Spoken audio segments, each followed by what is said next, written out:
পুৱাৰ প্ৰথমটো খবৰৰ সৈতে মই হিমাক্ষী নিশা সম্পন্ন হল ৰাজ্য চৰকাৰৰ কেবিনেট বৈঠক আৰু কেবিনেটত লোৱা হল ৭টা বৃহৎ সিদ্ধান্ত অসমবাসীৰ বাবে আছে ৭টা বৃহৎ ঘোষণা আৰু বিদ্যুৎ ১ লাখতকৈ অধিক দৰিদ্ৰ পৰিয়ালে ইয়াৰ পৰা লাভ কৰিব পুনৰ নতুনকৈ বিদ্যুৎ এই মুহূৰ্তত জনাইছো সবিশেষ লৈ অহাৰ চেষ্টা কৰিছো কেবিনেটত কি ৭টা বৃহৎ ঘোষণা কৰা হৈছে নিশা যেটো সম্পন্ন হল অসম চৰকাৰৰ কেবিনেট বৈঠক নিশা সম্পন্ন হৈছে কেবিনেট বৈঠক আৰু বৈঠকত কেইবাটাও গুৰুত্বপূৰ্ণ সিদ্ধান্ত গ্ৰহণ কৰা হৈছে কেবিনেটত কেইবাটাও গুৰুত্বপূৰ্ণ সিদ্ধান্ত গ্ৰহণ কৰিছে বৰাকৰ কিৰণ শেখ সম্পাদক উন্নয়ন পৰিষদ গঠন কৰাত অনুমোদন প্ৰদান কৰিছে 13 মাৰ্চত শিলান্যাস কৰা হ'ব টাটাৰ সেমিকণ্ডাক্টৰ প্ৰকল্পৰ ইমুহূৰ্তত জনাইছো কেবিনেটৰ 7টা বৃহৎ ঘোষণা ২৭,০০০ কোটি টকাৰ ব্যয়েৰে নিৰ্মাণ কৰা হ'ব এই প্ৰকল্পটো নিৰ্মাণ কৰা হ'ব ২৭,০০০ কোটি টকাৰ হাজাৰ হাজাৰ নিবনুৱাই প্ৰকল্পত লাভ কৰিব কৰ্মসংস্থাপন হাজাৰ হাজাৰ নিবনুৱাসকলৰ বাবেও ভাল খবৰ আছে ভাৰ্চুৱেলি এই প্ৰকল্পৰ শিলান্যাস কৰিব প্ৰধানমন্ত্ৰী মোদীয়ে শিলান্যাস কৰিব কৰিমগঞ্জৰ মেডিকেল কলেজৰ বাবে ৬৭.৮১ কোটি টকা ব্যয় কৰা হ'ব ৰংঘৰ সৌন্দৰ্য প্ৰকল্পৰ বাবে ১৩.৭১ কোটি টকা অনুমোদন জনাইছে কেবিনেটে আমিনগাঁও মুকলি ষ্টেডিয়ামৰ বাবে ৩৮০.৬৬ কোটি টকা অনুমোদন জনাইছে আৰু মুকলি ষ্টেডিয়ামত একেলগে এতিয়াৰ পৰা বহিব পাৰিব ২০,০০০ লোকে মুকলি ষ্টেডিয়ামত একেলগে বহিব পাৰিব ১,১২,২০৬টা ঘৰত নতুনকৈ বিদ্যুৎ সংযোগ কৰিব ১ লাখতকৈ অধিক পৰিয়ালত RDSS আঁচনিৰ অধীনত ৯৫৫ কোটি টকা ব্যয় কৰা হ'ব এই কামত আৰু নিশা এয়া সম্পন্ন হৈছে অসম চৰকাৰৰ কেবিনেট বৈঠক নিশা সম্পন্ন হৈছে ৭টাকৈ বৃহৎ ঘোষণা কৰিছে অসমবাসীৰ বাবে আছে ৭টাকৈ বৃহৎ ঘোষণা বৈঠকত কেইবাটাও গুৰুত্বপূৰ্ণ সিদ্ধান্ত গ্ৰহণ কৰিছে নিবনুৱাসকলৰ বাবেও ভাল খবৰ আছে কিয়নো কৰ্মসংস্থাপন লাভ কৰিব বহুকেইটা যেহেতু প্ৰকল্পৰ কাম হাতত লৈছে মন্তব্য কৰিছে উল্লেখ কৰিছে বহুকেইটা প্ৰকল্পৰ কথা উল্লেখ কৰিছে আৰু নিবনুৱাসকলৰ বাবে ভাল খবৰ যে কৰ্মসংস্থাপন লাভ কৰিব নিবনুৱাসকলে ২৭,০০০ কোটি টকা ব্যয়েৰে নিৰ্মাণ কৰা হ'ব প্ৰকল্প নিশা যেহেতু সম্পন্ন হৈছে অসম চৰকাৰৰ কেবিনেট বৈঠক হাজাৰ হাজাৰ নিবনুৱাই প্ৰকল্পত লাভ কৰিব কৰ্মসংস্থাপন লাভ কৰিব হাজাৰ হাজাৰ নিবনুৱা লোকে ৰাজ্যৰ হাজাৰ হাজাৰ নিবনুৱা লোকৰ বাবেও ভাল খবৰ আৰু ভাৰ্চুৱেলি প্ৰকল্পৰ শিলান্যাস কৰিব প্ৰধানমন্ত্ৰী মোদী কৰিমগঞ্জত যেহেতু মেডিকেল কলেজৰ বাবে ৬৭.৮১ কোটি টকা অনুমোদন কৰা হৈছে ৰংঘৰ সৌন্দৰ্য প্ৰকল্পৰ বাবে ১৩.৭১ কোটি টকা অনুমোদন কৰা হৈছে কেবিনেটে অনুমোদন কৰিছে আৰু আমিনগাঁও মুকলি ষ্টেডিয়ামৰ বাবে ৩৮০.৬৬ কোটি টকা অনুমোদন কৰিছে ২৭,০০০ কোটি টকা ব্যয়েৰে নিৰ্মাণ কৰা প্ৰকল্প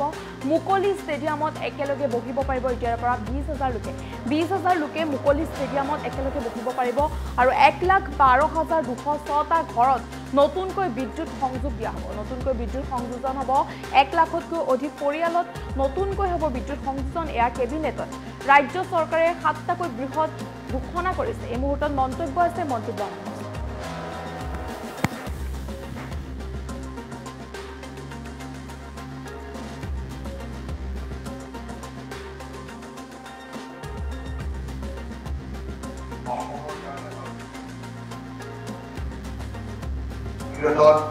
আপোনালোকে জানে যে অসমৰ কাৰণে এটা অত্যন্ত সুখবৰ আছিল যে আমি জাগিৰোডত সেমিকণ্ডাক্টৰ ইণ্ডাষ্ট্ৰী আৰম্ভ কৰিবলৈ গৈ আছো য'ত কেন্দ্ৰ চৰকাৰৰ মাননীয় প্ৰধানমন্ত্ৰী নৰেন্দ্ৰ মোদী ডাঙৰীয়াৰ প্ৰত্যক্ষ হস্তক্ষেপত সহযোগিতাত আমি এনেকুৱা এটা বৃহৎ উদ্যোগ অসমত স্থাপন কৰিবলৈ গৈছো জাগিৰোডত সেমিকণ্ডাক্টৰ ইণ্ডাষ্ট্ৰী য'ত ২৭,০০০ কোটি টকাৰ বিনিয়োগ আৰু ইমান বৃহৎ সংখ্যাত সংস্থাপনৰ সুবিধা যেটো অসমৰ কাৰণে অত্যন্ত এটা আনন্দৰ বতৰা অহা ১৩ তাৰিখে প্ৰধানমন্ত্ৰী ডাঙৰীয়াই ভাৰ্চুৱেলি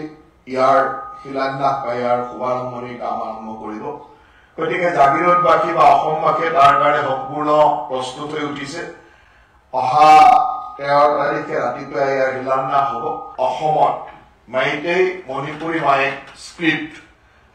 এডুকেশ্যনেল ইনষ্টিটিউট বিলাকত য'ত আমাৰ প্ৰাইমাৰী আমাৰ এই ধৰণৰ শিক্ষা ব্যৱস্থাৰ আছে ইয়াত যিটো মণিপুৰী মায়েক বা মেইটেই স্ক্ৰিপ্ট যিটো মণিপুৰত গভৰ্ণমেণ্টে যিটো স্ক্ৰিপ্ট মানে একচেপ্ট কৰিছে সেই স্ক্ৰিপ্টতে আমাৰ প্ৰাথমিক শিক্ষা ব্যৱস্থাত সেই ধৰণৰ পাঠ্যপুথি ব্যৱহাৰ কৰাৰ সিদ্ধান্ত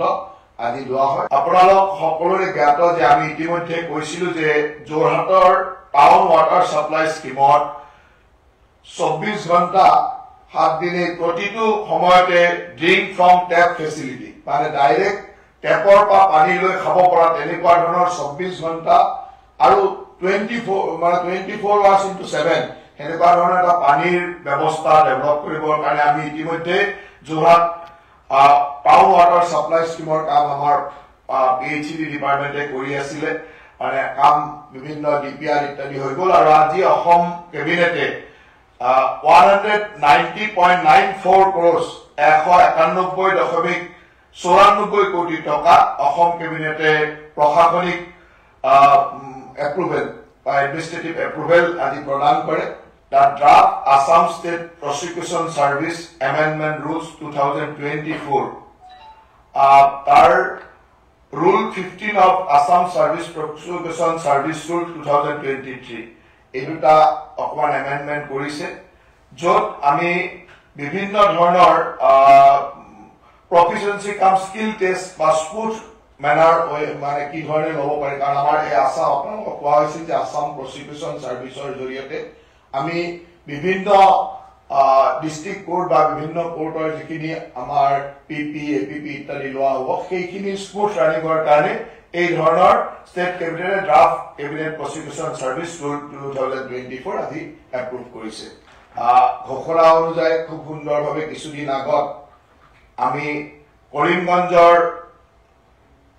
কৰিমগঞ্জ মেডিকেল কলেজ ৰামকৃষ্ণনগৰ যিখন কৰিমগঞ্জ মেডিকেল কলেজ হৈছে এই কৰিমগঞ্জ মেডিকেল কলেজৰ ভূমি পূজন হৈ গ'ল আধাৰশিলা স্থাপন হ'ল গতিকে এই আৰ কে নগৰত থকা কৰিমগঞ্জ মেডিকেল কলেজৰ কাৰণে আজিৰ কেবিনেটে 674.81 কোটি টকাৰ এডমিনিষ্ট্ৰেটিভ এপ্ৰুভেল আজিৰ কেবিনেটে দিয়ে যে আমি ৰংঘৰৰ বিউটিফিকেশ্যনৰ কামো আমি আৰম্ভণি কৰিছিলো আৰু ৰংঘৰৰ এই যি সৌন্দৰ্য বৰ্ধন শিৱসাগৰত ৰংঘৰৰ সৌন্দৰ্য বৰ্ধনৰ কাৰণে 131.71 কোটি টকাৰ এডমিনিষ্ট্ৰেটিভ এপ্ৰুভেল বা প্ৰশাসনিক অনুমোদন আজিৰ কেবিনেটে দিয়া হয়। আমিনগাঁও স্পৰ্টছ কমপ্লেক্সত